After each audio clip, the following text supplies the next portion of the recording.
The hills of Happy Valley are on fire. The yellows, reds, rusts of autumn roaring to life this morning in a harsh autumn sunrise.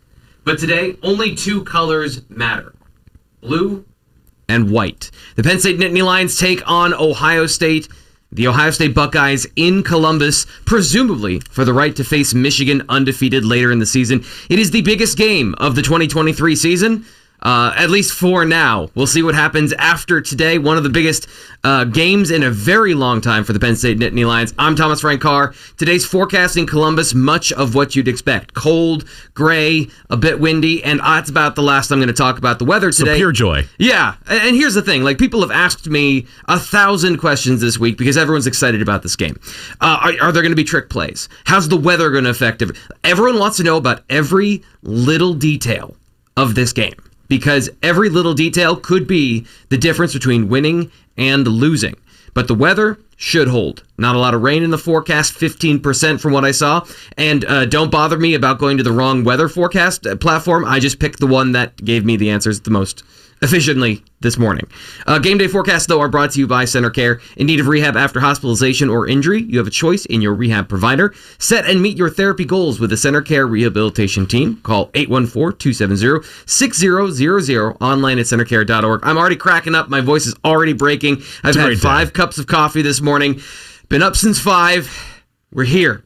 We are here. Producer Kyle with me today as well. How you doing today, Kyle? I am doing well. Less technical difficulties than we've had in the past, and we're feeling good in studio. It might be a little bit rainy over there, but it's sunny outside here in Happy Valley, and I'm enjoying that. Yeah, at least it was on my drive in, which inspired me for today's open, because it was really just like, if there was a day that this is fall in Happy Valley, it was this morning. It was this drive in. Everything looked like exactly what you would expect, like on a postcard. And that, I've said this before, it's a perfect day for football because there's no bad day for football. But if you're thinking like crew neck sweaters and old school, like playing for your alma mater, today is the day that you do that. This is the feel today. Even though I feel like I'm a semi-eloquent person, I don't know that I have the right thoughts to discuss this game without someone who's actually lived it. So Aeneas Hawkins couldn't be here today. He's having a rough one in terms of family. Earlier this year he had a family engagement. He couldn't be to one of the shows. He had another family thing pop up very early in this week, but super late in the process. But he still wanted to be a part of the show. One of the most important games, I think, for him as well, as a former Penn State Nittany Lion. So he actually came in, made a special trip all the way into Happy Valley to record some of his thoughts. We're going to be talking to him, his key matchup segment coming up in a little bit. We'll have an extended conversation, but we're going to get his initial thoughts about this game right now out of the gate. This is and I want to be upfront about this, the biggest football game in Coach Franklin's tenure, and I say that for a couple reasons. I'm Aeneas Hawkins. I'm from Ohio. I came to Penn State to beat Ohio State. I was a part of the 2018 class that came in as high school juniors and watched Penn State beat Ohio State in Beaver Stadium in dramatic fashion. Coach Franklin is a guy who has been on the record saying that Penn State football is a great program, but they're not an elite program. I was in that locker room in 2018 after back-to-back 1-point losses. I've seen the way Penn State's recruited to bring kids in specifically to beat Ohio State. This is the first year, though, that Penn State's roster has been talented enough to go do it. All year long, we've talked about potentially making a playoff push, going for the Big Ten championship, and all these things that Coach Franklin and Penn State football have had whispers of doing for years and years. This is the opportunity. You have the better quarterback. You have the better defense, but can you do it against the elite of the Big Ten? This is the time to go do it. I think he kind of threw the gauntlet down. He did. Did he say this is the biggest game in James Franklin's tenure? He did. When I was going back through listening to him say this, I was like, oh my gosh, he is fired up. And he may not have looked fired up in this, but he was energetic as all heck when he came in to talk about this with us. And just the implications of the game, I think everyone feels it. But to hear somebody who lived it, who was inside the 1-0 mentality of the program, say, understand that that's how you get here, but you're here now. This is here. Now there's more games to play this year, so like it is the next in that iteration for them. But in terms of impact, implication, and here's the thing: I have talked to national media people. I have heard from college scouts. I have heard from people that do my job as well, like within the Penn State bubble. They all think Penn State is the better team. I've seen everyone say, yeah, Penn State should win this game. They should be the favorite to win. Right. And the thing about this game is both teams have a clear and attainable path to victory, which means that both teams also have a clear and attainable path to defeat. Like, you can lose this game, and it's not even that hard to figure out if you're Penn State. Like, you can absolutely lose this game. But this is the first time, and we've talked about this all week at Blue White Illustrated on the BWI live show. We've talked about this, I'm sure, here. All the time. That this game, Penn State has the talent advantage. You look in the trenches. Penn State has a top 10 potential offensive tackle.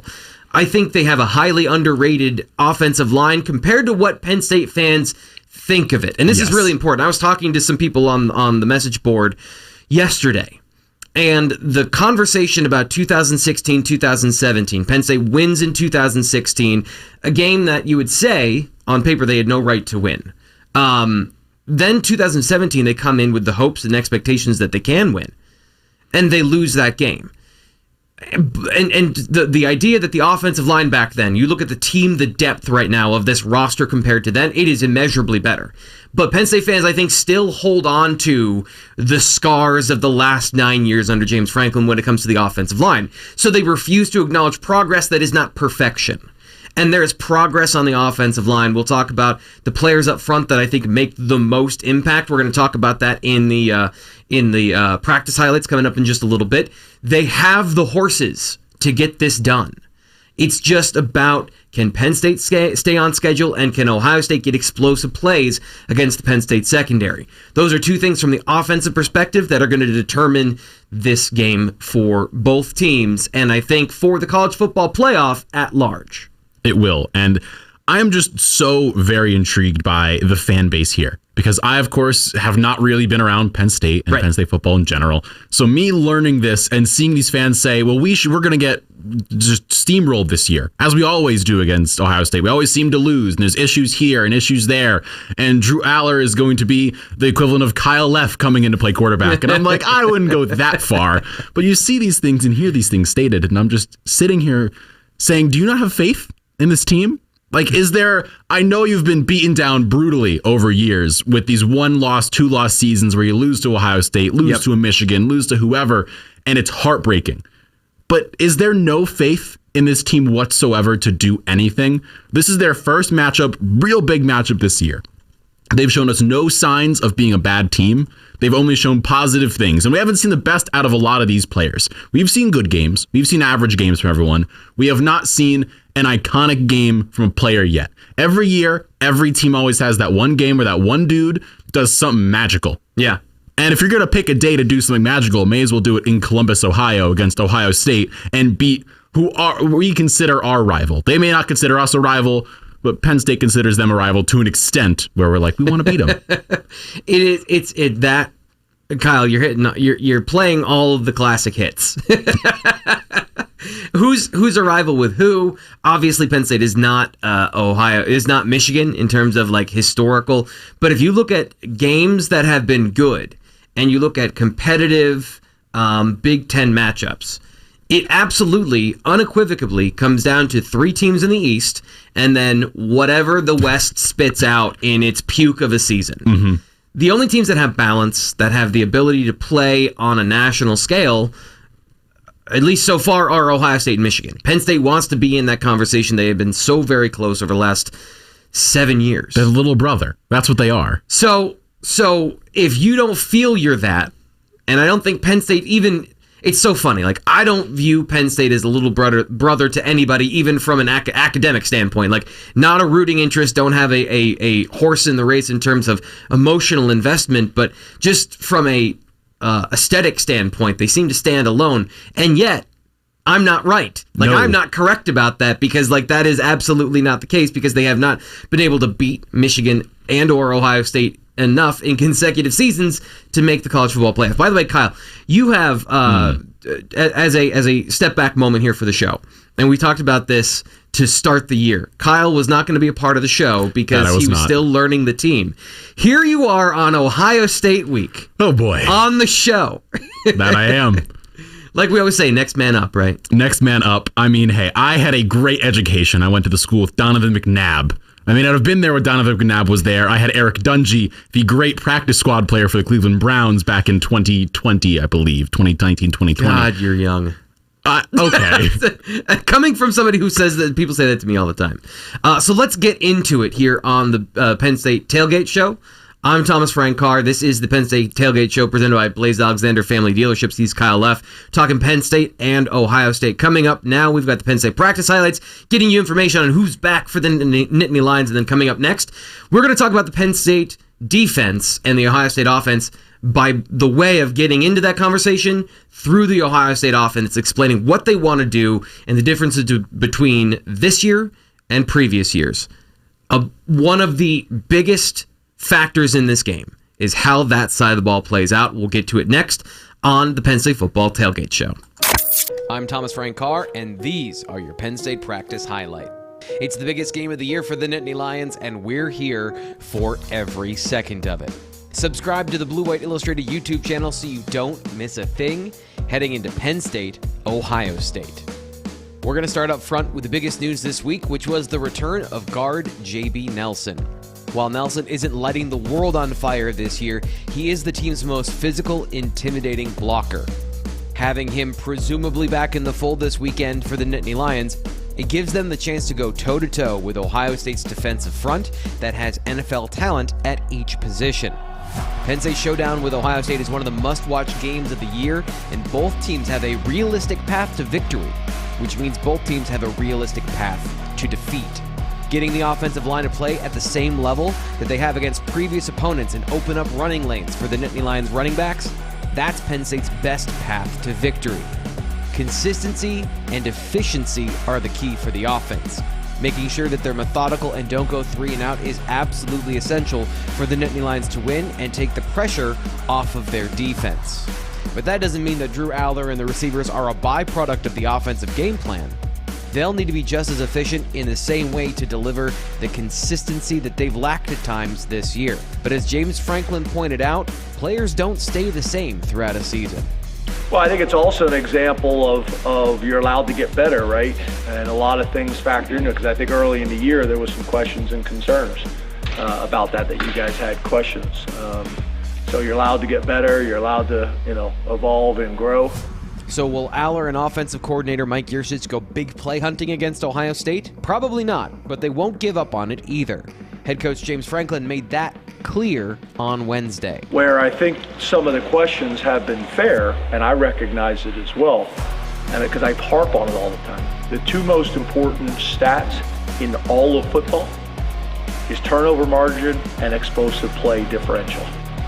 And I can't talk about that all the time with the team and with you and then act like that stat's not important when it's not in our favor. It don't work like that.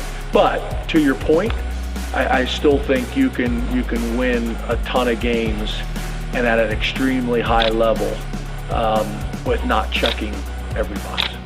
When the plays are there, Aller must take them and make enough to get points. If they can do that, this team will be well on their way to victory. That's your look at Penn State practice highlights. I'm Thomas Frank Carr. So, Chris... Did I give you enough time? Yeah, perfect. Perfect amount of time. True or false, Penn State can score 30 on Ohio State. That's where we're starting here, Fitz. Yeah, I think they can. At the horseshoe is tough. I think the logical guess would be under. 29. If you're going to go 29 and a half or whatever, I think the logical guess would be under. They can. You're just going to have to hit a couple extra plays here and there, whether that's a punt return, like we saw last week with Daquan Hardy. To me, the matchups that are going to make or break Penn State are on the perimeter. Can Keandre Lambert-Smith and Trey Wallace be those dudes that they think they're capable of that they haven't shown overwhelmingly so far? So I think that's really where you're looking at with these matchups and how you can get to 30.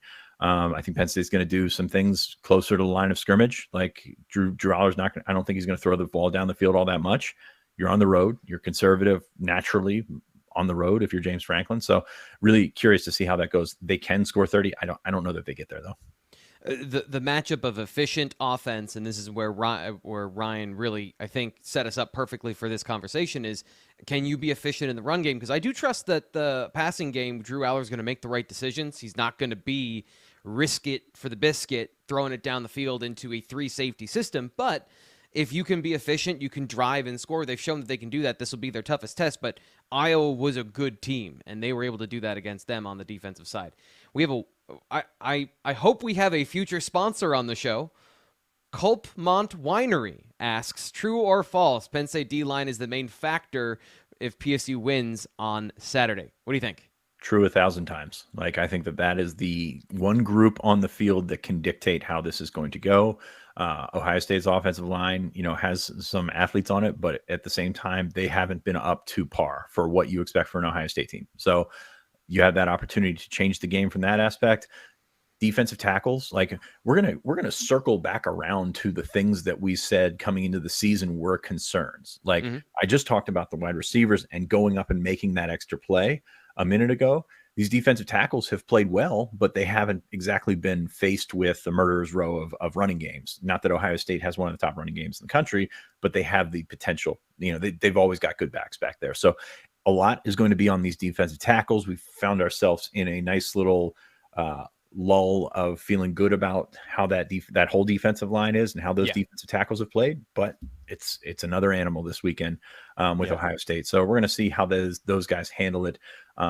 DNs very confident in those defensive ends, and they can get sacks, and more importantly, they can get hits. Like, take the sacks out the window. Like, if you can get to a first-time starter, and McCord is improving. He's not the guy that he's not CJ Stroud. He's not the guys that we've seen at quarterback for Ohio State, and maybe he gets there one day. He's a very talented kid, but this is your shot. This is your window to get to him. This is your window to put some hits on him and really decide if that's, get those controls. Blaze Alexander Family Dealerships, celebrating more than 40 years of service to the community. Blaze Alexander Family Dealerships has a vehicle to fit your budget and transportation needs. Home of the $1,000 lowest price guarantee with 19 locations throughout Pennsylvania. I am dangerously close to getting one, by the way. We have one car in my family, and I live out in Stormstown now. I used to live like when I used to work here at the studio. I lived 9 minutes, and I rode my bike. And a 9-minute bike ride, not a 9-minute car ride. So like a 3-minute car ride. Exactly. So it worked then. Not so much anymore. No, not at all. No. But that's not what we're here to talk about. My transportation needs are not here at to all. Discuss cars? No. I don't know anything about them other than the fact that they run. Some would call Ohio State and Penn State each Lamborghinis or Ferraris, stuff like that. I don't know that anyone's calling Penn State a Ferrari this year. That's the thing. They might be a Fiat, a fix it again Tony type car. I would say they're a Toyota. Or Mazda. How about they're that? A nice Mazda Miata. Here we go. They're a Mazda because they're super reliable. That's what I drive. Actually, my car's from Blaze Alexander. They are reliable. They are steady. And I'd say they're a little bit sporty. Yeah, but I'd say so. They're not a Ferrari. No. And I don't think that's any sort of shame.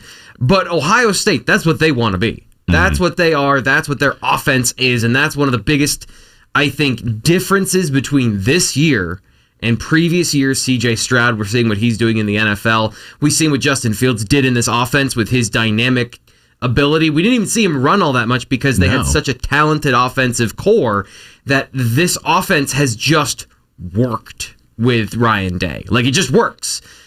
It's not working as much this year. No, and that doesn't make sense to me because he's got the talent to back it up. I mean, you look across this offensive, just unit in general, the skill positions. Where do you go wrong? Oh no, I've got Marvin Harrison Jr. as my best receiver. Right. Oh no, Emeka Egbuka is my second best. Oh, woe is me. You've got running backs, Travion Henderson. You've got Cade Stover. Everybody. Yep. There's no misses on this offense except for one person. Kyle McCord. Well, so it's interesting. The offensive line, I think, is where you can start with a lot of this conversation about the difference between this offense and previous years. McCord is a symptom and is also a driver. Like it is, I don't want to take him out of the equation, but let's step back for a second and let's reassess for people that don't know how this offense works. Ryan Day is, if you were to design an offense based on analytical principles of explosive plays, get you wins. This offense is designed in every facet and function to get you explosive plays. They have a vertical passing game. They have the most dangerous receivers in college football. They emphasize that position specifically. The quarterback, he has to be able to make those tight window throws, explosive, strong-armed guys. Like they get 5-star quarterbacks for a reason. But the offensive line right now is not functioning at the same level, and that's having an effect on the run game, and it's having an effect mostly on the passing game where you don't have... If you're running routes that are 10 to 17 yards down the field on average, that puts a lot of stress on your tackles. Your offensive tackles have to be first-round draft picks, which is kind of what we set up in the beginning. Olu Fashanu's on the other side of the ball. Typically, that guy, going all the way back to guys in the early 2000s, have been an Ohio State Buckeye. This year, they've got a couple Joshes, Josh Simmons, Josh Fryer on the outside. Fryer is actually statistically playing better, but when I watch him on film, I think he's the guy that moves worse. 6'6", 316, looks like the guy you want out there, but just kind of like hunched over. Like he's got a very classic right tackle vibe of a guy that if you're Chop Robinson, if you're denied Dennis Sutton, this is somebody that Purdue got pressure on last week, a strip sack on Kyle McCord. So that is affecting McCord. McCord is actually doing a pretty good job in those circumstances of throwing the ball down, at least managing the offense. So if you're looking at a tail of tape between him and Drew Aller, they are polar opposites. If you look at the advanced stats of where they throw the football, McCord is an elite deep ball thrower still. Like that part of the offense is functioning. But under pressure, passing pressure here, 2.8 yards per attempt. Not great. You're moving the ball for a team that wants to throw the ball 25 yards down the field. He's getting 2.8 yards when under pressure. He doesn't give up sacks. Like that's something he's been good about, is avoiding sacks.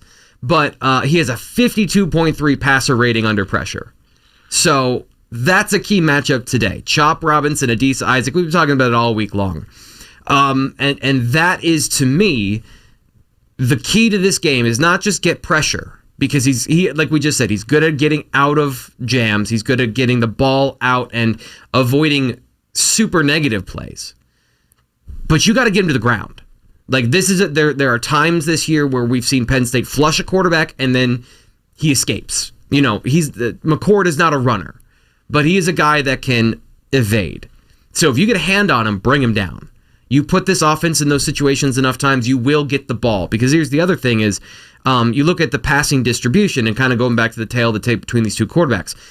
Mysteriously, and this is the thing that I think we're going to find today, is how does this offense get completions that aren't those big plays to the receivers, to Harrison Jr., Ibuka, and I think Ibuka's injury is a part of this conversation.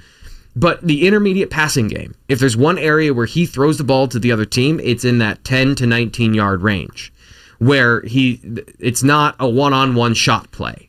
If he's reading a coverage or he's trying to force a ball in, if you get some pressure on him especially, he is going to put the ball in harm's way. As compared to Drew Aller, who's literally done it once, and I'm getting tired of saying that. I'm getting tired of saying that because it's like it's such an obvious stat. We have hammered that one home. So on the defensive side of the ball, everything for Penn State is pretty clear.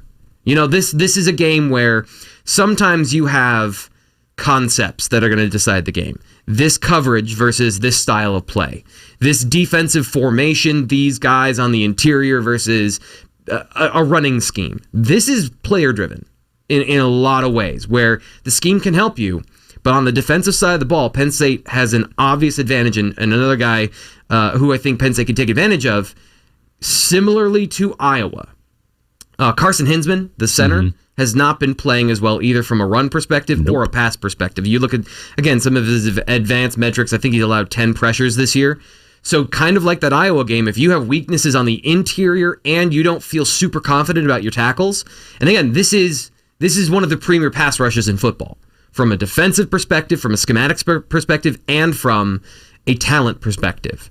So even a team like Ohio State, who these guys are good. Like I'm not saying that these are bad offensive tackles. I'm saying they're not guys you're going to see on Sunday in the first round that we have previously. From what they have been, they are not up to that standard. Right. And that is where a lot of this comes in. And you mentioned getting pressure, and this lines up for that defense to get after McCord. You got to bring him down. Right. And that is why last week I actually went to the UMass game. I was there in the rain as everyone else was. It was terrible. It was not fun to be outside. But I was watching the game, taking it in from a different perspective than in the press box as normal. And watching it, I was like, wow, they are getting after the quarterback. Is UMass Ohio State? No, by no means. But the big thing for me is you look at who got the sacks for Penn State. Adisa Isaac and Chop Robinson each had 2 or 2.5 for Adisa Isaac on the day. That's big because Chop hasn't had a very big sack season so far. Right. It's been one of the seasons where he's gotten close, kept getting inches away from sacking the quarterback, couldn't do it. But he's also doing a lot of things to set up other players for success. Like this is something where when you're watching the film, he is crashing inside and allowing somebody to blitz from the exterior. So Kobe King gets a sack. And this is very much, I think, intentional from Manny Diaz, where he's using some of those fastballs, those players that are impact players to take the attention away from other guys. He is using Chop Robinson how you see the Steelers use TJ Watt, where TJ Watt all of a sudden is going 2-on-1 and then someone comes around the edge and then he's got a free shot at the quarterback. And that's working really well. But for me, if Chop Robinson's feeling real good at getting the quarterback, it helps him everywhere because all of a sudden he says, I can now get to the quarterback too. I will do my normal job, but now I'm like, I got 2 sacks under me last week. Let me get more now. He's eating. Yeah, and that's in this game, going back to what we said, is like get the quarterback to the ground because that eliminates the threat of Marvin Harrison Jr. Like you can't complete a pass when you've been sacked. And coming around the edge on these tackles or playing with power against the left tackle, Simmons, I think those are ways Penn State can win. And the diversity of alignment and body types that they have is also an advantage where if one guy maybe strength on strength is an even match and maybe one player you would say is better, they match up pretty well. You've got a bunch of guys that can do a bunch of different things. Let's talk about the run game for a second because this is another important part of this matchup. Is Ohio State is not a tremendous running team, but they do have the things back this week. We're expecting Travion Henderson, and we're going to check in on the availability report later in the show. We're back to one big play season. Yes. Penn State's defense has been very good. The defensive tackles have, and I think in this game, can match the interior of the Ohio State offensive line. The right side is good. So as I mentioned, Fryer, maybe not the guy I want to see in pass protection. It's not bad. He's a good run blocker too. So like he is a guy that if you're not careful can overwhelm you on the perimeter of the pocket. And that's where an area Travion Henderson, you blow a run gap, Travion Henderson has the speed to make you pay. We saw it in the Notre Dame game. He's also a guy that has that ability to see the bounce, to say, okay, here's the gap. I don't need to take the gap because I can get to the edge and knows when to do that. So we've seen that from him last season and I think the season before of ripping off one big run, setting up Penn State in the red zone. They haven't had that this year. Other than a couple of times early in the year, they haven't had to respond to that. So outside zone, stretching the team athletically sideline to sideline, that's a good matchup for Penn State. But not everybody. No. And I'm not going to name names at middle linebacker, but everyone knows you get one guy out of position, it could be a big play. So as much as we say the Penn State defensive line has an advantage, this is a game where it doesn't take a whole lot anymore for that to flip on its head. And then finally, the last thing we have to get to are the pass catchers. And I don't know. They're not bad. I don't know why we didn't get to this earlier. I've called Marvin Harrison just a cheat code for this offense of everything didn't work, throw it to Marvin and he'll make it right. That's going to be fascinating to see how that happens in this game because as much as Kalen King hasn't had meaningful work a lot this year, he also hasn't been playing to the level of shutdown corner in those moments where he has seen some of the plays come his way. Because some of it has been, I think this is just from my perspective, he spent a lot of time this offseason studying football, trying to understand route concepts and how teams are going to attack him. And I think he's trying to anticipate too much instead of just playing his position. He's trying to think the game, not play the game. Trying to see the matrix, right? Yeah, he's thinking before he's playing. And again, he's not playing poorly. We're not saying that. What we're saying is there are moments in this game where if those things happen, this is the first team that can make you pay for that. And so we're going to see meaningful action for him against Marvin Harrison Jr. and Julian Fleming. I also want to throw in Xavier Johnson, their guy who might be filling in for Ibuka if he's not fully healthy. I don't think he's obviously to the caliber of those other guys, but he is a guy that is... he can hurt you. He's playing well, he's a guy that isn't up to the standard of all those other receivers, but he's playing well. So he does a lot of things. And then Cade Stover is the dude you forget about. Yes. James Franklin talked about him this week. Cade Stover, dangerous receiver. I wouldn't say he's an impressive run blocker. Actually, really similar to Theo Johnson and Tyler Warren. You have to account for him. But at the point of attack, every once in a while, he is going to look silly. He's not going to look like the dude with the smeared eye black and super intimidating with the hulking frame. And he doesn't play like, he's not Gronk. He's not playing like that in the trenches. But he can, if you're soft, he'll take care of you. That Purdue game, I was watching that this week, and I'm like, this is like watching a math nerd take on a gamer geek. And just the math nerd overpowers him. But neither of these guys are like great. Neither of these guys are the dude. They just it was. This is funny coming from me sitting here in the studio. Boy. So it was soft on soft, and soft won. So if you watch that game, number 4 from Purdue, if you're retreating at the snap, that's not football. You're not supposed to do that. Total tangent there. The point here is if you see Cade Stover on a linebacker, on a middle linebacker, there is a red alert. Red alert. Leaking out him in play action is what they love to do, coming across the formation.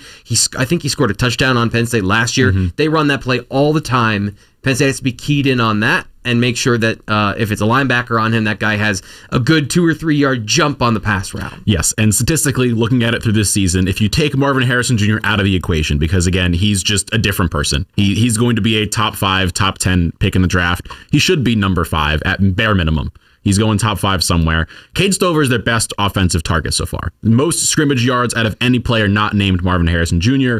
359. He's got 3 touchdowns. He's averaging that yardage route that you said. He's averaging 15.6 yards per catch. So take that into account. He's going 10 to 19 yards. That's where Cade Stover lives. Over the middle, 10 to 15 yards. Get him the ball. He'll get you what you need to. Yep, and they use a lot of motions and formations to make you pay attention to other guys and then get him into either advantageous situations or to get him just wide open, depending on what defense they're facing. So from this game, I see... This is always the question is, do you play zone to confuse a first-time starting quarterback, or do you play man and you force the first-time quarterback to beat you? The problem is, if you play man, you're taking a very big risk on a lot of these players on this Ohio State team. Is it a risk? That's the question for Penn State. That's what we don't know today is as good. We know Marvin Harrison Jr. is a first-round pick. We know, as you mentioned, it has to be a top 5 pick. Is Kalen King a first-round pick? Is he that guy? Because the NFL has been super... uninterested in Penn State corners, even when secondary players in general, even when they deserve to be first round picks. Is he that guy? This is the no shadow of a doubt game. Yes. If you play that way, if they play man and Kalen King is there in every single contested catch situation, I don't. At that point, it's collusion that the NFL does. They're helmet scouting. They're not paying attention to who is good and not good at football. Yeah. So that's I think another major part of this game, and we're running a little long in this segment, but that's the point of this game is this is a name maker. Everyone's going to be watching. As much as people hate the big noon kick, everyone is going to be watching this game from the NFL to high school. This is best on best. So let's see who's best. And coming up next, we're going to talk about nothing. That's what this week in Penn State football is. This one's a little more meaningful in terms of I put actual content in here. But I spend so much of my time digging into the meaning of everything. Here's some random quotes and hopefully some fun stuff from this week in interviews with Penn State football. All right, well, I was going to ask you about scheduling and long balls, but in any case... Too soon. His transformation, he's got a quarterback coach, Brad Mendler. I've never seen a transformation like it.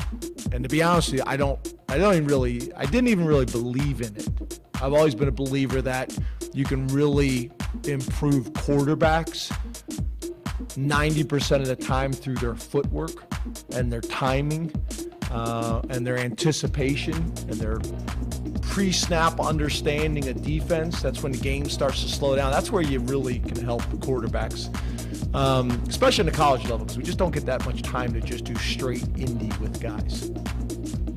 But Brad's ability with Drew's commitment and work ethic, I mean, his transformation is crazy. For me, I feel like running someone over, let them know like I'm here all night. Let them get scared. So like next time they'll think about trying to tackle me. So I love it. Yeah, I mean, JT, he's a great player. With him, he has a lot of finesse in his pass rush. He knows how to use his hands very well. He understands, proper rush angles and all that. So, it'll be a good challenge, and it'll be a lot of fun going against him this week. I think the key thing at the end of the day is just taking what the defense gives you and don't take unnecessary risk with the football, especially depending on, the situations in the game. There's situations where you have to force things, and maybe that you wouldn't if you were up or if it was, in the middle of a game. But I think it's just taking calculated risk with the football and, just being patient. You have to transition from Y, usually inline, and H is in the hip. So you just got to make sure you know what type of block you're going into and making sure you're not lunging or leaning. Ohio State. I just think Michigan's better than everybody right now, so I'm going to save my loss for then. I'm going to go with Penn State 24, Ohio State 21. How confident am I in this? I mean, I'm picking Penn State in the horseshoe. I mean, let's be honest here. That does not happen. But I look at the matchups here, and Penn State matches up as well as they have in some time. To me, it's all about Penn State's defensive line. Like Ohio State's offensive line has struggled. They went to the transfer portal and they're still struggling. And that happens because you lose 3 starters to the NFL, 3 really good starters to the NFL. So Penn State has an opportunity here where their strength matches up with a weakness. This is completely flip-flop from what we've seen in this series. Oh yeah. For the last decade or so. So Adisa Isaac, Chop Robinson on the edge, Chop Robinson lined up over a guard. I know you want to talk about that. And denied Dennis Sutton, even Amin Vanover. These are the guys that are going to change it. And then that second level of pressure. I think Manny Diaz is going to try to spook Kyle McCord in his own stadium, which is not an easy thing to do, but I think it's a challenge that he has taken on. I think he's going to send waves. I think he's going to send, I don't know that they can get there with 4, but also the way that he disguises his pressures is something that's going to mess with the first year quarterback's mind. It's exactly what Jim Knowles I think is going to do and should do to Drew Aller as well. So I think Penn State has an opportunity to run the game through its defensive line. And that's not something that you really thought you could ever say against Ohio State, but this is as good of an opportunity as they have to get to the quarterback, hit the quarterback, make that quarterback's internal clock shorten, and never know what happens. So you got to get a big performance out of your secondary to give you an extra half second in the pocket, because that is when things happen. That's when arms get hit. That's when balls get tipped. And that's when things go back the other way. And, I think Penn State can force some turnovers here. I think Ohio State is going to try and counter that by keeping things close to the line of scrimmage. That's why Kalen King and Johnny Dixon as tacklers are going to be equally as important as Kalen King and Johnny Dixon in coverage. Of course, Daquan Hardy's playing extremely well right now. KJ Winston's a guy I highlighted this week as a vital player. So that defense, and I picked a lower scoring game, and actually it's higher scoring than I thought I picked, but it's going to be, I think, all on this Penn State defense. If they're going to get a win, it's going to be on them. I've got 26-23 Penn State. And how I know. Look, my problem with these types of predictions is that I think the complexion of the game, the way that the game plays out, has everything to do. Obviously, it has everything to do with what the final score is, but it's just if Ohio State scores early, and which is something that Penn State's defense has had trouble with this year, right? Penn State's defense has not been particularly sharp, I don't think, in the first quarter of games this season.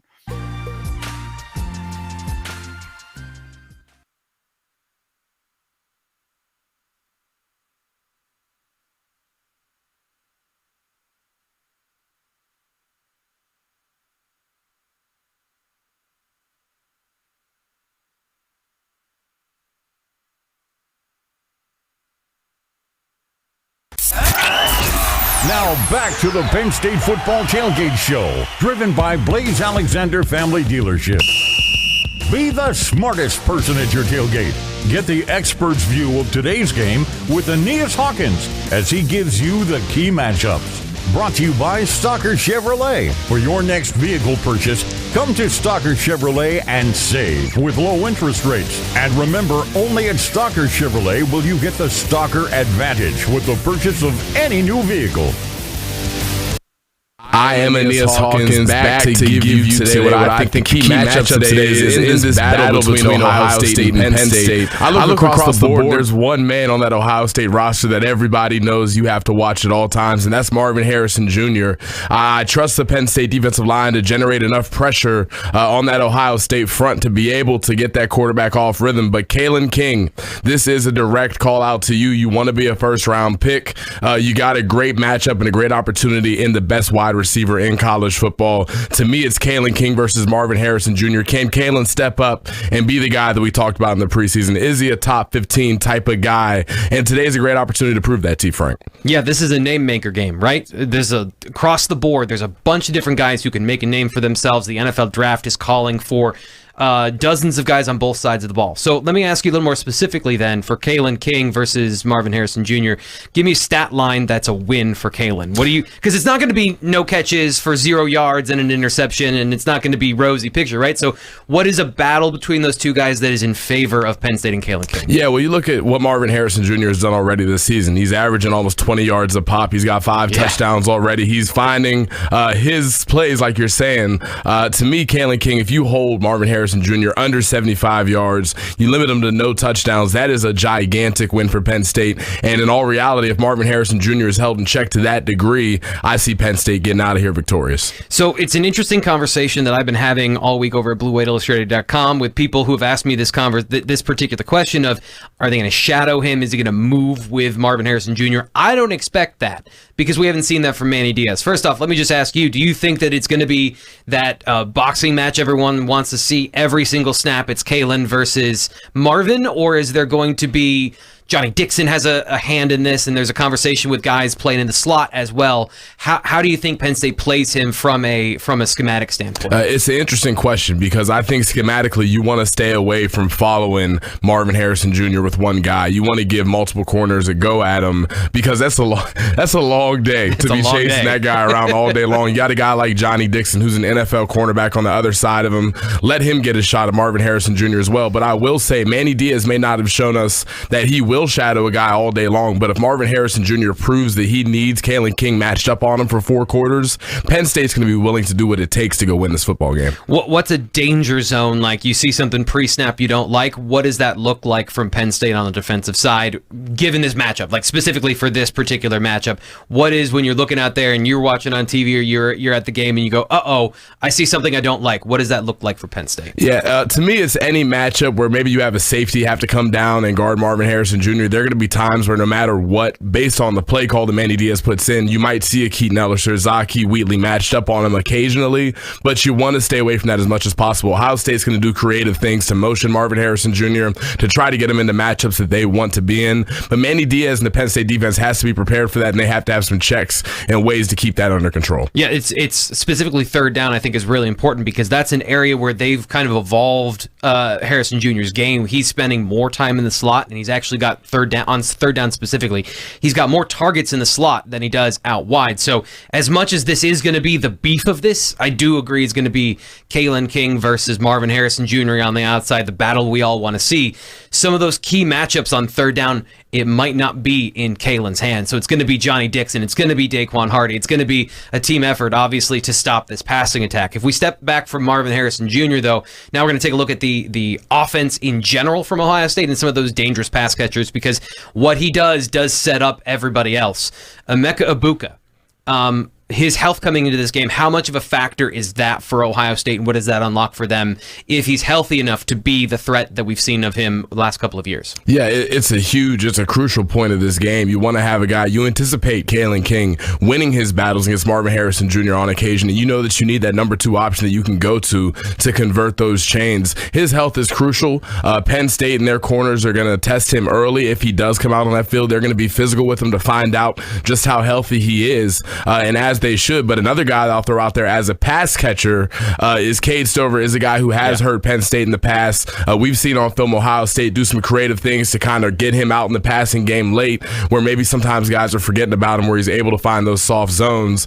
So I expect to see Penn State run a lot of man to try to mitigate those problems as well from a guy like Cade. Does that create extra possibility, like if you go too far towards playing a lot of man? And I agree with you, by the way. I think that that's really what Penn State should do in this game, is put your best guys on their best guys and not give the opportunity for some of those, I don't want to call them mistake matchups, but the natural things that happen in zone, right? Like sometimes you've got a linebacker covering a guy in the slot instead of your main guy. So from that perspective, though, can you go too far into the man stuff, and does that create explosive play opportunities for Ohio State that you have to be aware of? Yeah, it does. Ohio State has enough talented wide receivers. They have a great wide receivers coach in Brian Hartline, a guy who's going to teach them how to beat man on occasion, and they're going to be able to do that every now and then if you run man too long. You can swing too far either way. The flip side of it, like you allude to with zone, is that there just creates some bubbles and some opportunities for playmakers to play football. They sit down, and really you're banking on your defensive line at that point to get pressure and really get home, because if you don't in zone coverage with a guy like Kyle McCord, who may not be CJ Stroud, but is a quality enough quarterback to find some of those soft spots in the defense, you got to make sure to balance out the calls. And yes, I love talking football with you. Let's get away from just the past game, from your key matchup. Let's talk about a little more of the game. Want to make sure we get as many of your thoughts here on the Blaze Alexander Family Dealerships Tailgate Show as possible.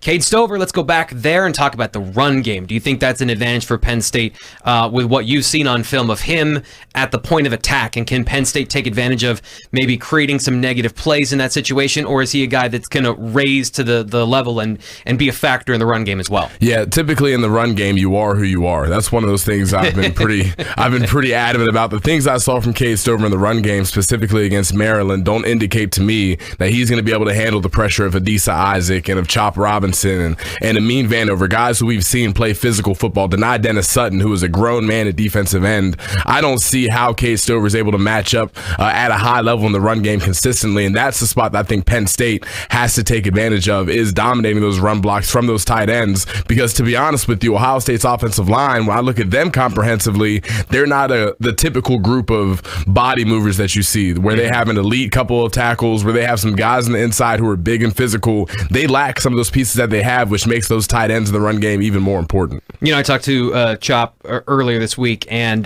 one of the things I asked him is, like, you know, kind of a roundabout way, you're doing a lot of dirty work, and a guy who we talk about, this is a name-making game, right? So this is like, he gets home in the run or in the pass, this is first-round material sort of stuff. He's like, man, I don't care. I want to win. Yeah. And I think he's doing a lot of those things in the run game specifically that are setting other guys up for success. And Cade Stover, point of attack, I think, you know, we both agree in this situation that could be an advantage for Penn State with the way their guys are sacrificing for the team to make big plays. Let's flip to the other side of the ball. Let's talk about the Penn State offense. What's the path to victory for the Nittany Lions on that side of the ball? The path to victory for Penn State is take care of the football and get into third and manageable, whatever that looks like. If that's the run game, sometimes it's getting the ball going on the ground on the first and second down, then so be it. But at the same time, getting that run game established and getting into third and manageable creates more opportunities for those explosive plays. We saw Theo Johnson and Tyler Warren play a more explosive game, that is, last week against UMass. You put it on film, Ohio State's prepared for it, soften it up now with some run game and bring some of that balance that Coach Franklin's been talking about all year long. But to me, staying out of those third and longs is the best way for Penn State's offense to find success on Saturday. We got about 90 seconds left here with Drew Aller. I think the biggest question that a lot of people have outside of the deep passing game and the explosive plays is he that guy in the fourth quarter? What have you seen from him? Are there indications that he is that guy, that if Penn State is down or they're in a close situation, he can make the clutch plays to get Penn State a win? Yeah, the overwhelming factor that I think separates Drew Aller from a lot of quarterbacks in college football, especially so young, is his comfortability when things start getting hot around him. The way he stepped into the Purdue game as a true freshman, the things that we've seen from him further illustrating that he's able to stand in that pocket, deliver the football when it counts. I expect to see him do it against Ohio State. You talk about making a name for yourself, a potential guy in the top 3 to 5 picks one day down the line. This is the time you start showing the country who you are. So from the receivers on the other end of those passes, do you think they have the ability to get open and give him those looks to talk about consistency on offense that you mentioned, consistency in the pass game? Can they get that done? Well, we talked about it last week. Trey Wallace being back coupled with Dre is a big deal. Those tight ends are a big portion of that as well. And a guy like Liam Clifford, who's played some consistent football and is getting better week by week, they're going to have to find a way to win. Keandre Lambert-Smith and Trey Wallace specifically. You know, I feel like we just ran a 40. We covered the whole thing here in 9 minutes and 30 seconds. I think that we got a great look at the game. So, Aeneas, love that you put in the effort to come in here, be a part of the show. I know that there's a lot of stuff going on with you this weekend, so thanks for making the effort to be here for the biggest week in Penn State football. We're going to come back. We're going to get your thoughts on the game later at the end in terms of how things are going to play out. Stay tuned for that on the Blaise Alexander Family Dealerships Tailgate Show 2023. We'll be right back. Jalen Harvey, guys, the day has come. Drum roll, I don't know, whatever you want to do there, but boom, he is finally officially a Nittany Lion. 6'2", 245. As close as I got. What in the world is that? That's supposed to be like a crowd celebrating. The audio here is terrible. I do not have great sound effects. I thought it was Halloween effect or something. Yeah, 6'2", 245, 4-star prospect out of Quit Orchard. This was one the Penn State fans wanted for a long time. We've been talking about Jalen Harvey. This recruitment goes back 2 years, really. He's taken, I don't know how many visits to Penn State now. I think up to almost a dozen. I think it's like 10 or 11. Of course, took that official visit back in the summer, returns then for the whiteout game. 3-4 weeks ago now. And Penn State's finally able to get it over the line. So massive credit to Deion Barnes. James Franklin played a big role in this one too. I mean, James always has his hand in almost every recruit, but especially the top guys. And this was one of those ones where he had a big impact on. So Nittany Lions get their guy, man. Six defensive linemen now in the class. He'll certainly be an edge. And they have some guys like Xavier Gilliam who could flex in either position, but expect Jalen Harvey and Malachi Williams to start off on the edge. So relationship never seemed to be the problem here, and I'm not asking you to go all the way deep into the stuff that we've been covering over at BlueWhiteIllustrated.com, but could you give a broad overview? We talked about this on the show earlier today on Monday, but I want to get a recap for people watching for the first time, how this recruitment kind of had its twists and turns, because it always felt like Penn State was in a great position from a relationship standpoint. They always do a great job with that, but obviously USC a part of the conversation. So what were the dynamics at play from a broad view with Harvey? Well, from a visit perspective, man, I think he visited Penn State as much as almost every other school combined, right? So that when you see that, instantly for people like myself, Fitz, everybody who covers this, like, okay, the visits usually tell the story. And this one was close to ending back in the summer, we thought, at least. He takes his official visit the first week of June, and almost immediately after that, he puts out a tweet. It's only up for a little bit of time. I don't know, maybe, I don't even know if it was a minute. That he's going to announce in June, and then takes it down. And, even after that, I think he told myself and other reporters that he was still planning to not take any other official visits, just come to Penn State, or, just make his commitment here soon, which, off of a Penn State official visit, it looked pretty obvious. And then all of a sudden, I don't know, like 48 hours later, 72 hours later, he sets up an official visit to Florida.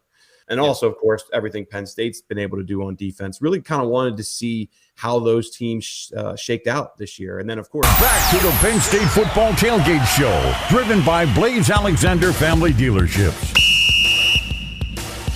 Blaise Alexander Family Dealerships, celebrating more than 40 years of service to the community. Blaise Alexander Family Dealerships has a vehicle to fit your budget and transportation needs. Home of the $1,000 lowest price guarantee with 19 locations throughout Pennsylvania. I'm Thomas Frank Carr, producer Kyle with us as well.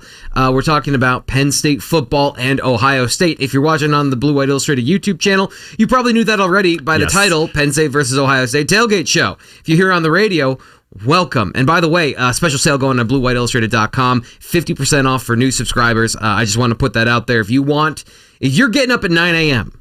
and listening to me accidentally yell into a microphone about Penn State football for an hour and a half because I'm so excited about this stuff, then you're the person that needs to join Blue Whale Illustrated for 50% off. It's $54. You spend $50 on way dumber stuff. You go to Target, you spend triple that sometimes. I spent $50 on a brand new shower head this week. So, priorities. Yeah, and like your shower head, you'll use the site every single day. Bingo. You'll be there every day. You're a salesman. I just, the only the things I believe in, and then some things I don't believe in, but I'm paid to sell. So I asked James Franklin something this week, and I want to get into this particular conversation because I think it leads into this game in a really meaningful way. And this is kind of this is a broad picture of kind of how football reporting works. Every single year we watch a team and we ask 1,000 questions about, hey, what about this? What about that? What about this? What about that? And as the season goes on, it starts to narrow down into, hey, what about your explosive passing attack? What about your defense stopping the run? Because a couple of things happen. The coaching staff sets the tone of, we want our team to be excellent, perfect, bulletproof, no flaws, right? So then we identify that, listening to the coaches and experts, and then we ask about those things continually. So it turns into this thing of, hey, what are you doing wrong? But the question is then, do you need to every year be perfect with no flaws to win meaningful games? And I mean that by games like today, games like getting to the college football playoff. Eventually you'll meet teams that have fewer and fewer flaws. So do you need to be perfect? You don't need to be perfect. You need to play as close to perfection as you can get. Because this is a thing in sports. People are like, got to be the perfect team. Everything's got to work right. A lot of it comes down to luck a lot of the time. So you need to be near perfect and have a lot of luck go on your side. Yeah. You need to have no injuries. That's the biggest one. You need to have things break your way. Maybe one flag isn't called. Maybe you get a really lucky turnover. Someone fumbles the ball in the right position for you. Yeah. A lot of things come down to luck. And you can make your own luck by being nearly perfect. Yeah. But you can't be perfect. It's physically impossible to be perfect unless you're the Dolphins in the 70s or whatever they were. Yeah. That's it. Yeah. And that is part of the narrative each year is, how do you get to perfect? And I asked James Franklin, do you need to be perfect? And his answer was, nobody, as you just said, nobody is perfect. But and this is where I think this draws into today's game. And this is how I think, just get gauged on, I'm going to read for you exactly how he responded to the question. Just an excerpt from it. And that's college or in the NFL. Everybody's got strengths and weaknesses. And the reality is, big, thoughtful pause here. Making sure to measure his words. Sometimes winning and losing is based more on the matchup and your strength versus theirs, or your deficiency versus their strength. And to me, that pause meant a lot in terms of how he feels about this game. And if you look at it on paper, the reason everyone thinks that Penn State can win this game is their strengths match up with Ohio State's strength, Marvin Harrison Jr., Penn State secondary and pass rush, offensive line, everything we covered in the first half of the show that we went way too long on. A little bit too long, but it's okay. Penn State's strengths in this game match up with Ohio State's weaknesses. And we're going to talk about how they need to get over the hump coming up next with the offense. The most critical part of this game for Penn State is their offense staying on schedule. And we're going to hear more from head coach James Franklin next. That is on the Coach's Corner, produced by Jamal. He's coming up with your Coach's Corner here on the Blaise Alexander Family Dealerships Penn State Football Tailgate Show.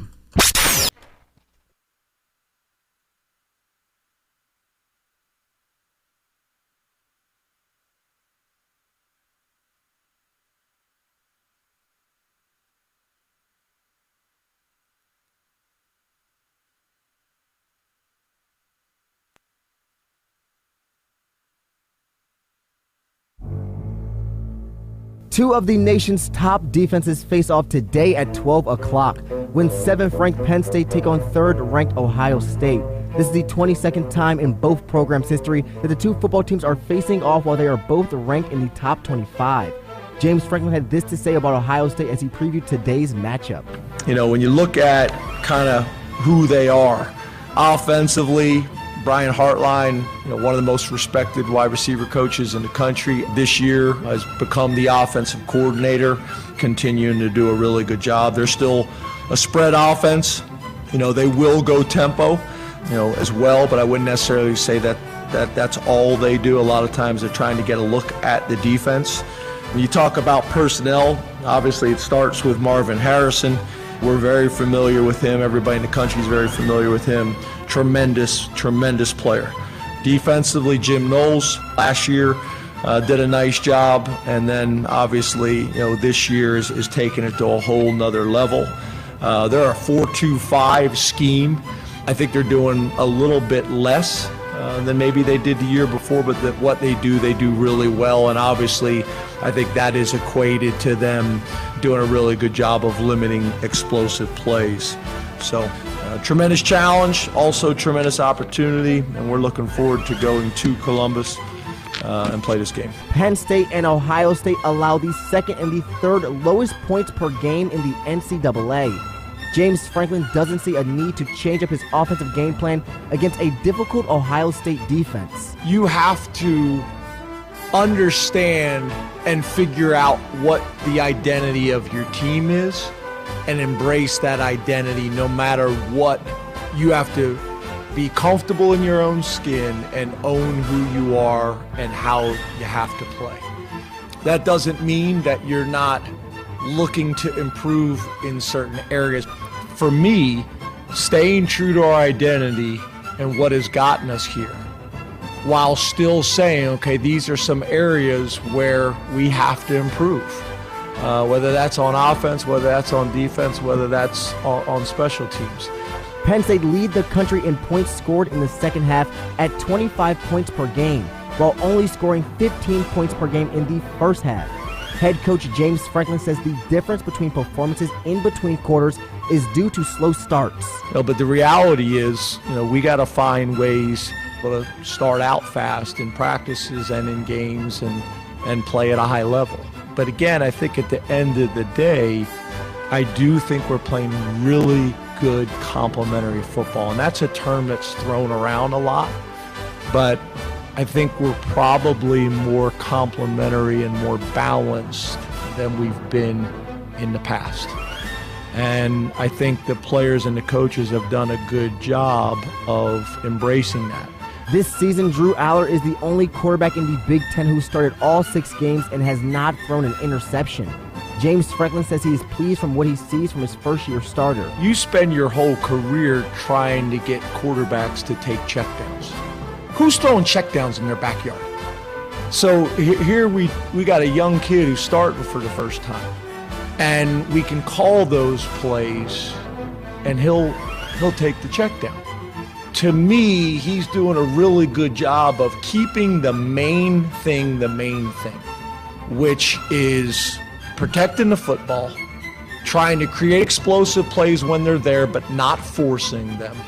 Whether it's a run game, whether it's RPO, whether it's traditional pass, there's a lot on that guy's plate to make sure that we're not running dead plays. So he's being graded mentally as well as physically on every single play. And he's done a really good job, and he's getting more and more comfortable with that every single week.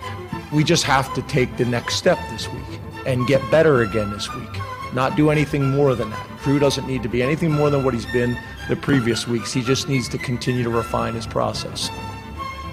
For more on Penn State versus Ohio State, just keep listening to the Penn State pregame tailgate show. How much, I think the crux of the question is, how much is Penn State holding back? And I think there's something to that, because I think that there's a difference between holding back and doing what you need to do to win those games, and win those games impressively, but still not doing what you need to do. I mean, you look at how many times Penn State actually looked down the field, threw down the field in the first 5 games, and there's not much there. So I think there's more in the playbook. I don't know that it's necessarily like, hey, we're just going to save all this stuff for Ohio State. I think it's probably an overused storyline that we get into every year, but I do think there's more in the playbook. Nate, answer the second part of this question for us. Bonus question: how are the snacks in the press box? Oh no! That's a terrible question for me to answer. They're fine. They're fine. Yeah, Ohio State's beat gets really upset because it's the same thing every week. It never changes. There's no variety. It's pulled pork. That is like the meal. And then they also have McCafe. Like McDonald's is one of their big sponsors, so they have McDonald's drinks. But it's garbage. It's really bad food, and I will intend very much to not eat it this weekend. You are our foodie. You have strong opinions about food in State College and across the world, so that is why I wanted to come to you with this question. I'm going to give you a different question because. Can I just chime in with one thing related to my game prediction, but also this first part? Sure. I think now this is not founded by any like direct feedback. This is just observationally. I think Penn State has fixated on this game for a long, long time internally. Mm-hmm. The analysts, all this, like there is a ton of stuff, resources that have been poured into this game, this opponent that I'm not sure. Certainly you would anticipate that Ohio State is doing the same to Penn State, but I do feel like the way that James Franklin has talked about analysts, the way that they talked about using the bye week for this game, all of the way James Franklin brought it up in May, right? I mean, he was talking about this game in May. Do you mean above what they have done for the Michigan game specifically? Like they think they've targeted this game. We can beat them this year. We think we match up well, and we're going to win this particular game. Whether we split them or we win, we're winning this one. Is that kind of or is it like this is the first one? They focused on both of them. This is the first one, and they knew what they had in the first half of the season. I mean, obviously, West Virginia was important, and Iowa was important. Yeah. All of the games were important. You understand that, but in terms of devoted resources and figuring out Ohio State and Michigan, I just think that it has been a tremendous amount of manpower and hours that have. Now back to the Penn State Football Tailgate Show, driven by Blaze Alexander Family Dealership.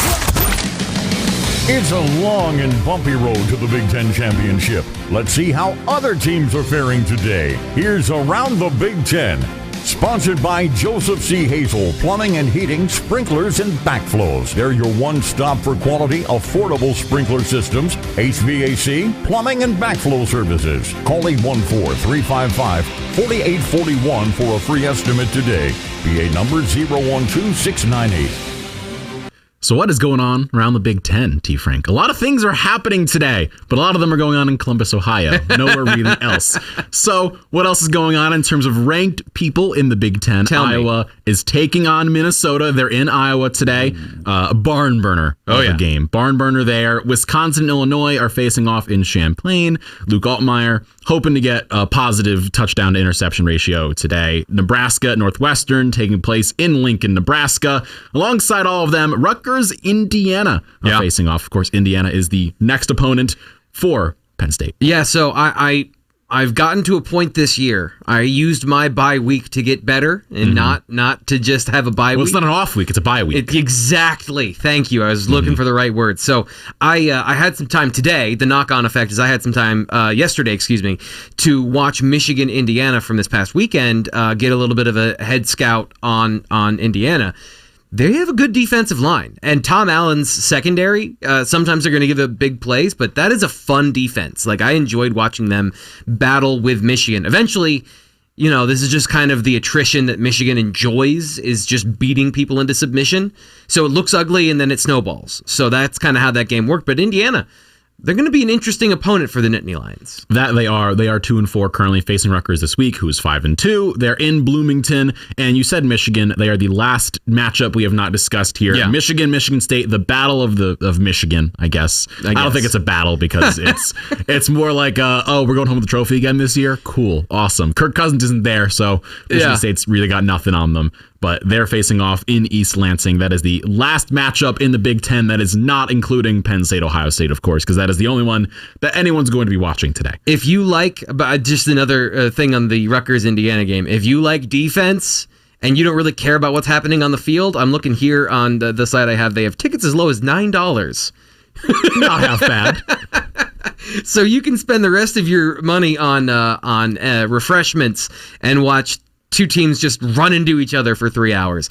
That is not going to be what happens with Penn State and Ohio State this afternoon. It will not be. You mentioned there's worse ways to spend $50 earlier. There's worse ways to spend $20 in terms of going to a game, refreshments, tickets, everything. Could be worse.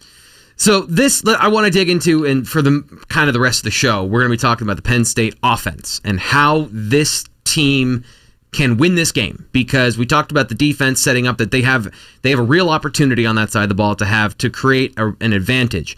The offense has to prove that they can be the same team they've been against bad teams, against a good team. And I think overall, this is the best defense they're going to face. Iowa's really good, but in terms of high-end talent, a little bit better talent across the board. NFL first-round draft pick talent. Yes, or at least playing on Sundays. Like maybe some of those defensive tackles. I don't know that JT Tuimoloau, the way he's played specifically, he hasn't played like a first-rounder. He has played like a dude that's a freak, power player, got a lot of... Olu Fashanu said he has got a lot of finesse to his pass rush. Yes. But the production and the high-end talent has not been there. That's like above average across the board for this defense, except for a couple key areas. Denzel Burke is not playing today. He is out. And to me, this comes down to Trey Wallace in a lot of ways. So that's where we're going to start is Trey Wallace and his impact last week, and can he do it again? Well, he's been the mystery man this season because he's been hurt a lot. He has not played a good chunk. Yeah. So now he's back. He's healthy. So I'm going to give you the splits here, Kyle. This can't be good. If you're giving me splits, this can't be really good. No. I'm not doing a split. I'm going to give you the with and without Trey. So the Penn State offense staying on schedule. These are Drew Aller's completion percentage and passer rating when Trey Wallace is on the field. With Trey Wallace, 87.8% completion percentage, adjusted completion percentage, which means that takes away all of the intentional throwaways, batted ball spikes, etc. 131.8 passer rating.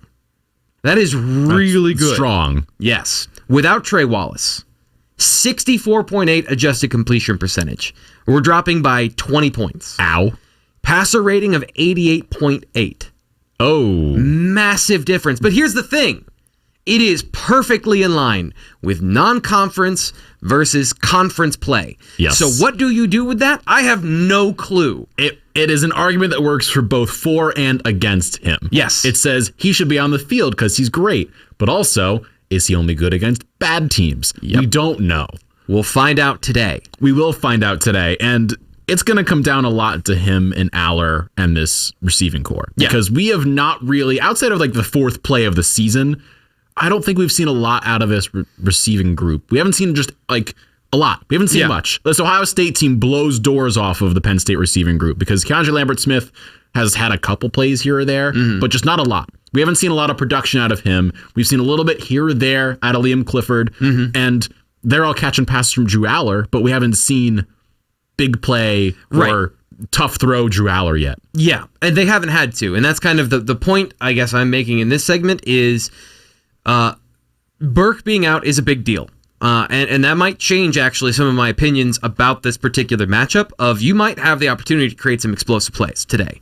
They're not giving up on that. That is a part of the Penn State DNA.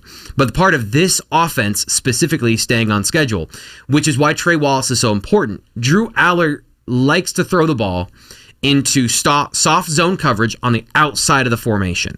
So if you're playing cover 3 or cover 4 or so off man coverage even, he is going to take a hitch route for 8 yards. So his average depth of target, his yards per completion, are much lower than Kyle McCord. As we explained, they like to throw the ball aggressively down the field. Penn State is very content this season, and he said it again this week in our This Week in Penn State Football.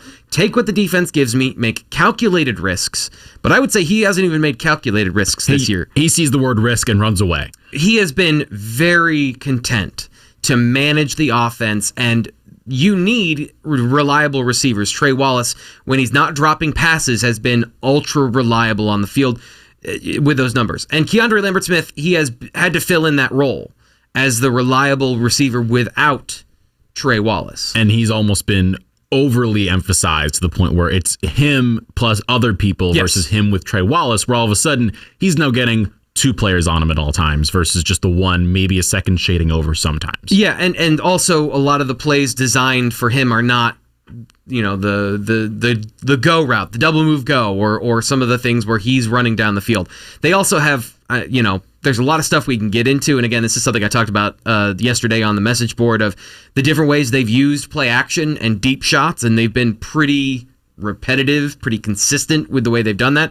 So this gets me, I'm going to skip ahead to something else about this game from the offensive perspective. And I'm just putting it under the bucket of other stuff. Things. Holding things back. The Bo Prabula package. Trick plays. Fourth down. Yes. The answer to this today is yes. If there's a thing they want to do, if there is a trick that they want to play, today's the day for it. Today is to break your tendencies. Today is to do things we haven't seen. If there's something they're hiding in the playbook, yes, it is the day to do it. Today is for the double flea flickers. Today is for the all the random things that we've seen people do, the Philly specials. I want to see those today. I don't. So here's the thing is I don't know that they'll do that. But they will do things that are against what we've seen. If they get desperate or they feel like they need to manufacture points, I think you might see some of those extreme trick plays. But going back to what we said about James Franklin, I think he likes this matchup. I think he likes his team's chances. So they just need to be consistent. They just need to be who they are and play a good game, and they can win. But if there's something they need, this is the day that there are no stops. There's no restrictors. There's no holds. So if Bo Prabula comes in on third down to run the T formation and they explode into a wildcat and he's in the backfield on 4th and 1, that's a possibility today. Mm-hmm. Everything is a possibility.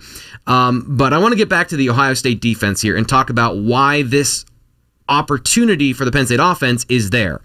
There's a lot of room in the middle of the defense laterally, not necessarily specifically between the hashes, but underneath the safeties and behind the defensive line. There's a lot in the box. Yes. So this team runs a 6-man 4-2 defense. So they have 6 players in the box, legitimately. Penn State's main goal today is make them pay for playing with a light box. Because if you can make those guys wrong, and that's why the return of J.B. Nelson is so important.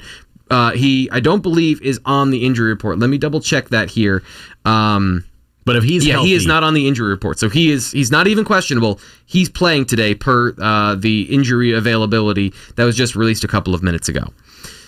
They need to create some seams up front, and the running backs need to take advantage of all the yards that are in that middle section, because this defense runs 3 safeties intentionally to keep a lid on everything. They're fine with you getting 5 yards. They're betting that eventually they'll get you into a third down that you won't convert.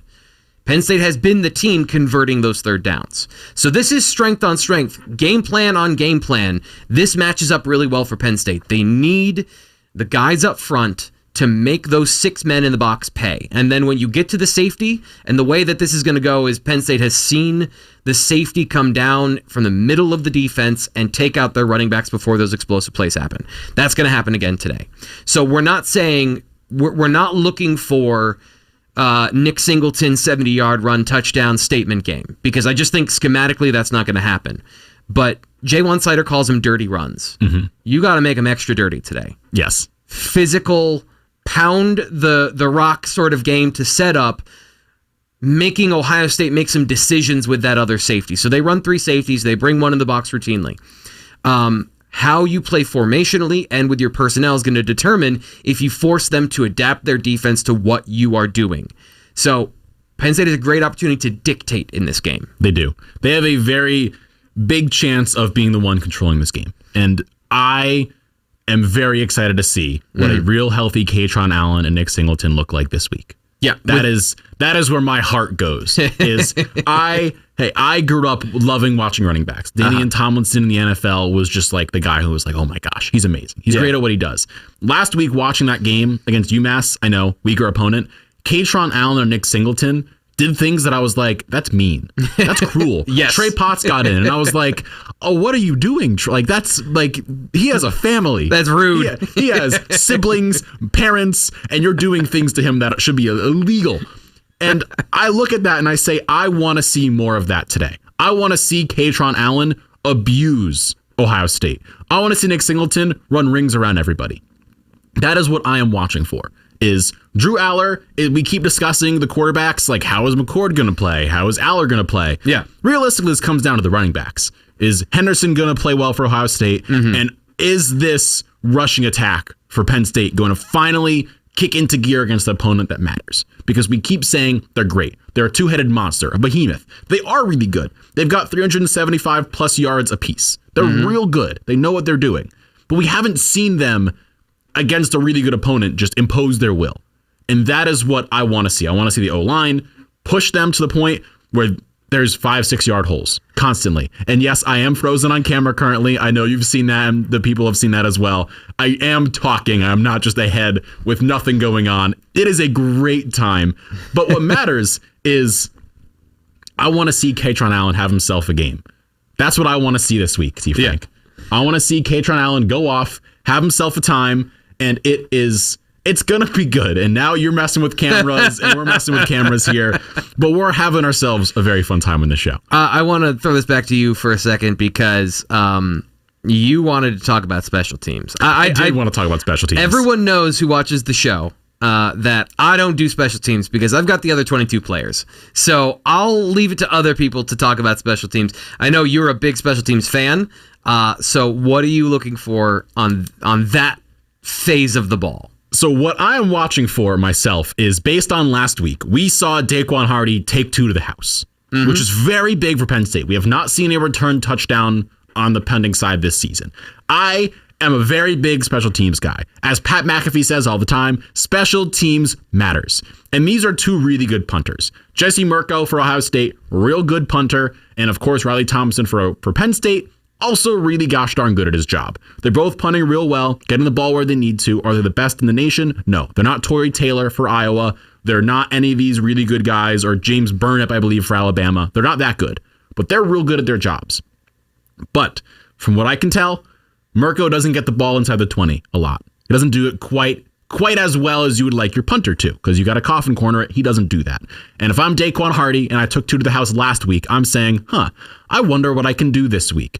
And if Ohio State lets up even a little bit to him, this could get real scary on special teams. And he took 2 back last week. They're feeling really good this week going into it. If you can house one, get free points, and not have to put the offense against that defense, special teams is where you can win points in this game. Yeah. And I want to see what Daquan Hardy can do returning the ball. I want to see what Singleton can do when returning the kicks. Caden Saunders, all of them. I want to see at least 1 return touchdown and 1 good return to the 40, 50 yard line. A good 30-plus yarder. That is, we've seen that historically. Penn State has tried to get explosive plays. That's the reason Singleton is back there on kick returns. Saquon Barkley, that's why they're back there on kick returns. Is if you've got a defense keying on those guys, special teams can be a way to get, I don't want to say free because you're definitely earning them, but you can get non-offensive explosive plays. And Daquan Hardy providing that threat, if you need one of those big plays and you're not going to get it on offense, defense is absolutely a way you can do that. We're going to come back, wrap up the show, give our predictions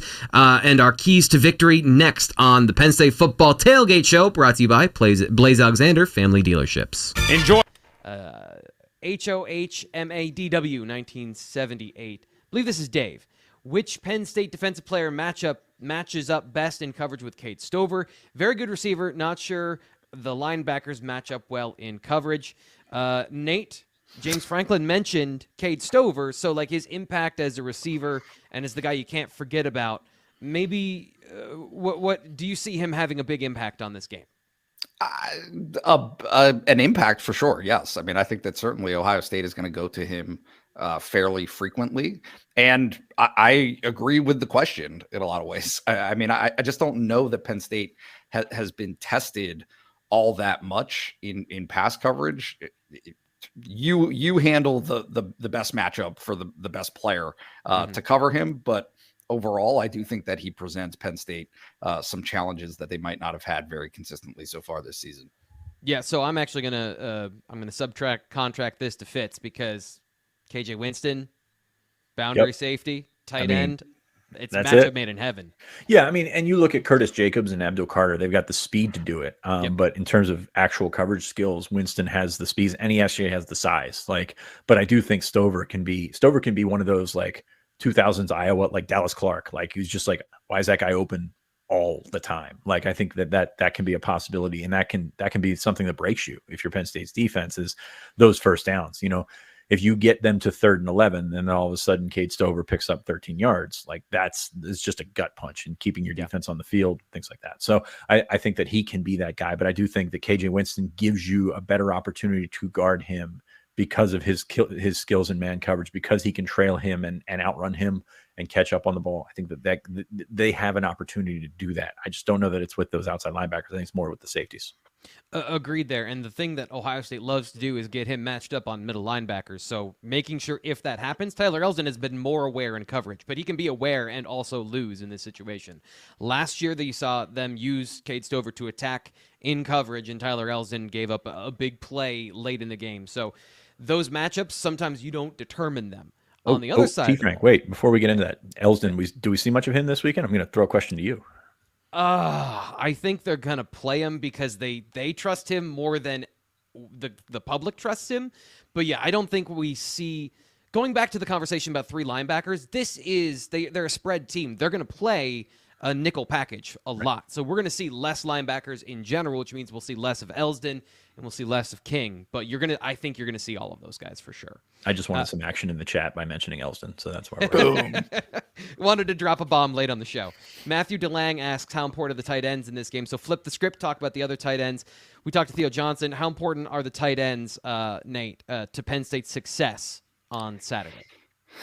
It depends on what Ohio State does. I mean, I thought that Purdue used the middle of the field effectively in the running game and the passing game, and had some success there.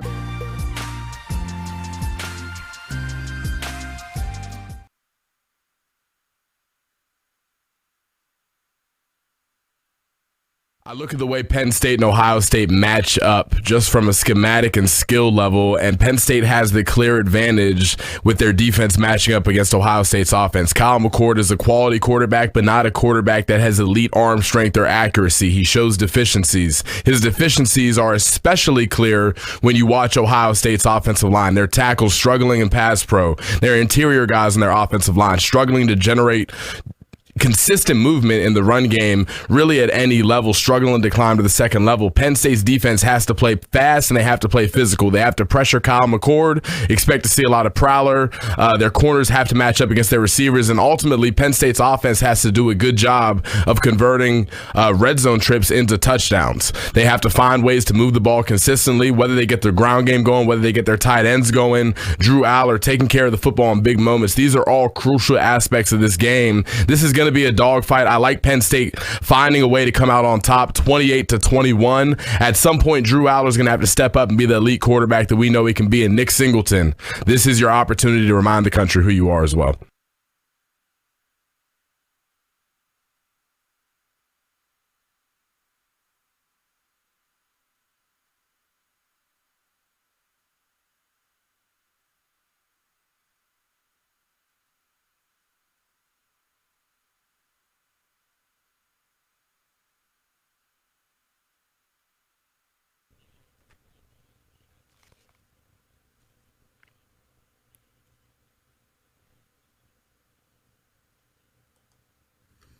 Aeneas Hawkins giving us his prediction, his thoughts about the Penn State football game coming up at noon. Once again, thanks to Aeneas for coming in, being a part of the show, making him a part of what he called at the beginning of the day the most important game in James Franklin's tenure at Penn State. I'm Thomas Frank Carr. He is Kyle Luff, producer Kyle here on the Blaise Alexander Family Dealerships Penn State Football Tailgate Show. Got to get our predictions. Kyle, I'm going to let you go first. I'll round us out with predictions as we get into we're on skis. I can't believe the hour and a half is over. We're all the way into the pregame show for Penn State football coming up next. So Kyle, what do you got in this game? For me, I am going all the way in Penn State 34, Ohio State 31. Wow, so you got a high-scoring game. It's funny, like this game with two good defenses, I think it's going to be lower scoring than that. 27-23 is what I have Penn State winning. That'll do it for the Blaise Alexander Family Dealerships Penn State Tailgate Show. We'll be back with the postgame show.